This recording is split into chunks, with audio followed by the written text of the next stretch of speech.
Bien, entonces hoy día vamos a trabajar esta perspectiva de Dominique Peste sobre ciencia, dinero y política, que es un capítulo de su libro, introducción, en el fondo, a su trabajo.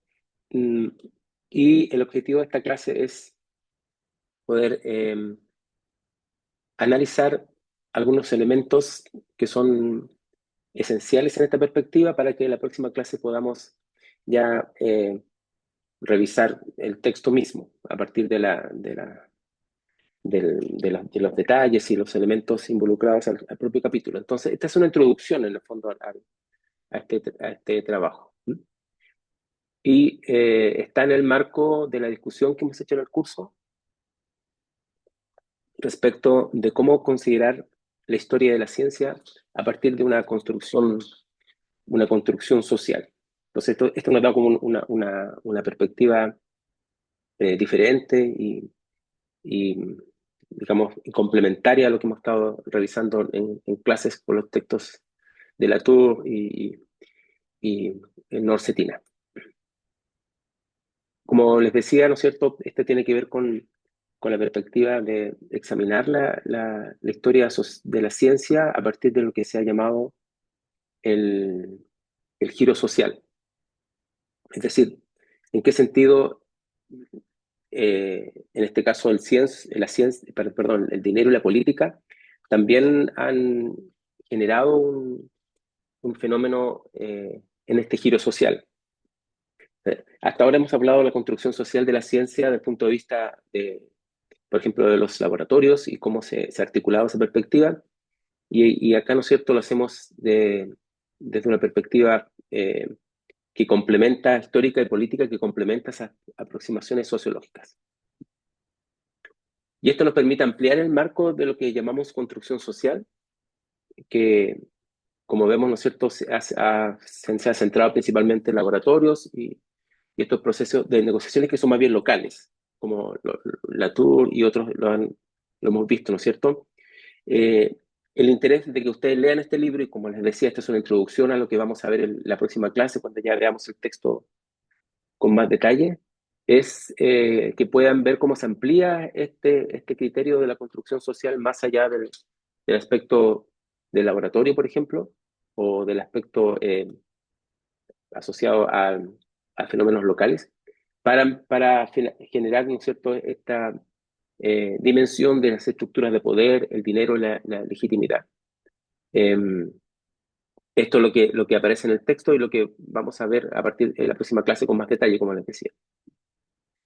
Uno de los aspectos que se ha destacado de este texto, de lo que él llama, digamos, en el análisis de los modos de estudiar la ciencia, el modo uno y el modo 2, como vamos a verlo con más detalle posteriormente, es en qué sentido se puede mostrar que una aproximación a la historia de la ciencia y a la ciencia en general ha sido a partir de una suerte de pureza o pureza científica.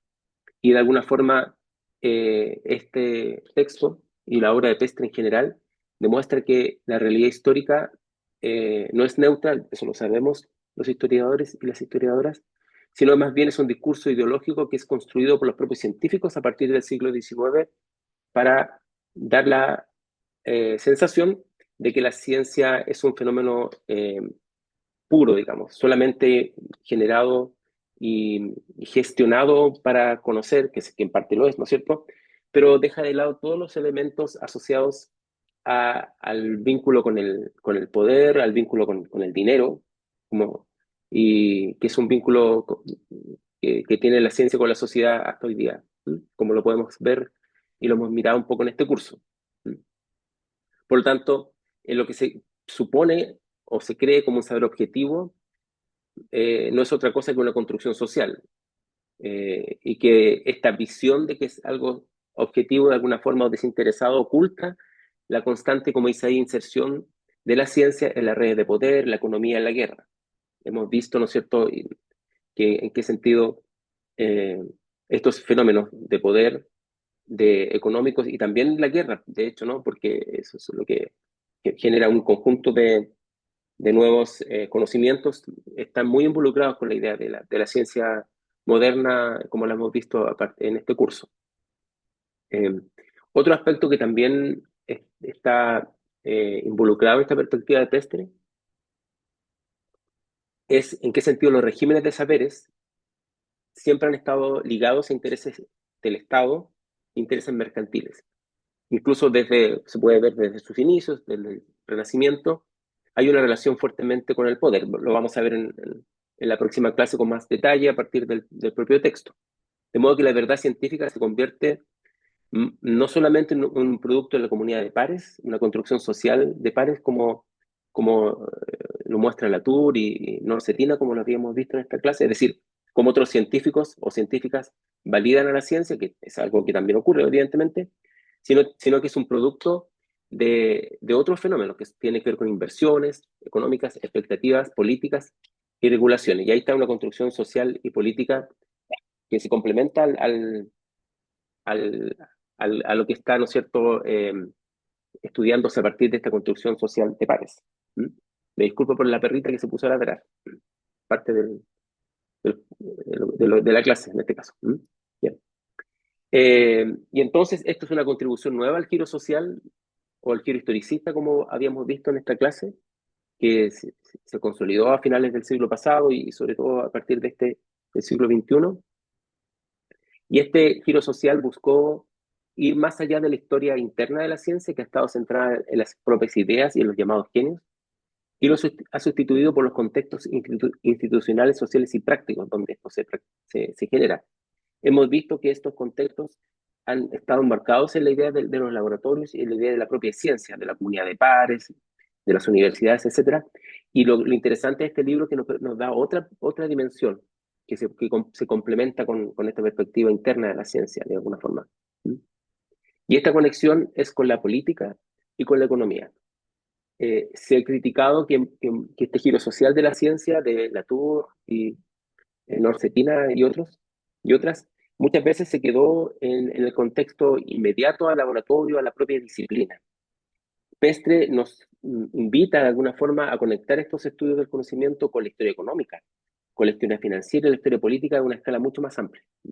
Y eso va a ser muy interesante para muchos eh, estudiantes acá, creo yo, del Departamento de Historia que están muy interesados y interesadas en la historia económica, por ejemplo, la historia política, porque este texto nos permite conectar esta tecnociencia, no solo como una práctica del laboratorio, sino que también como parte del desarrollo capitalista y también como parte del problema de gobernanza global, cuando hablamos y pensamos en temas, por ejemplo, asociados a la propia investigación científica, cómo funciona, cómo se hacen se generan los grupos de investigación, está muy relacionado con una gobernanza que es en parte gobernanza global, con instituciones, eh, y también, ¿no es cierto?, con el propio fenómeno del negocio asociado, ¿no es cierto?, a la producción misma del conocimiento y también, ¿no es cierto?, a los productos asociados al conocimiento científico, ya sea como un producto de mercado, eh, lo vemos hoy día claramente en temas de inteligencia artificial,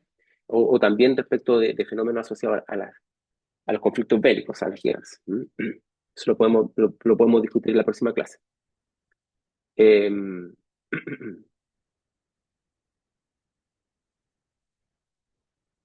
y esto nos ayuda a sustituir estos modelos lineales de la ciencia, que el modo uno, como lo plantea el texto, que lo vamos a ver en la próxima clase en detalle, y reemplazarlo por este Z de modo 2, ¿no es cierto?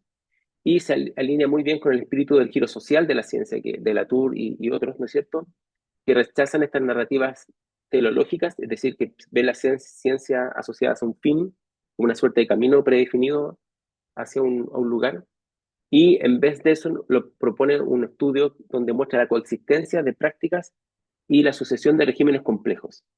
Eh, el régimen, como lo vamos a ver, ahora no lo vamos a ver con con detalle, pero en la próxima clase sí. Y eso permite hacer un estudio menos determinista de la evolución de la histórica de la ciencia, con esta idea del progreso científico. Es algo que nosotros estudiamos con, con mucho cuidado para no caer en estas visiones teleológicas. ¿Ya? Esta perspectiva del giro social de la ciencia asociada a Latour y otras autores que hemos revisado en esta clase nos ponen en esa perspectiva Y la perspectiva de Pestre nos ayuda aún más a entender esta noción más allá del modelo lineal de la ciencia. Al mismo tiempo se valoran las prácticas al enfocarse en el conocimiento que opera entre el bien público y el interés mercantil, que es la práctica real donde ocurren las cosas prácticamente, y resaltando que la eficacia práctica y las demandas externas son tan importantes y han sido tan relevantes para la ciencia como la propia verdad teórica, que ha sido el punto central del giro social.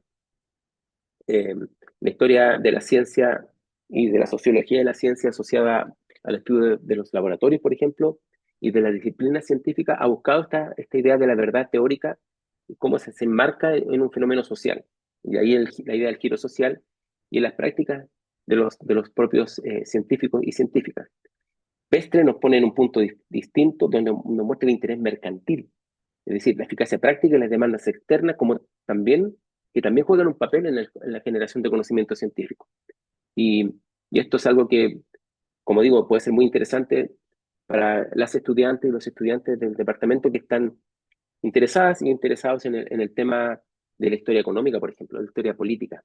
Eso es un fenómeno que les permite entender mucho más allá de lo que hemos mirado la ciencia como algo interno y verlo en su dimensión mucho más social.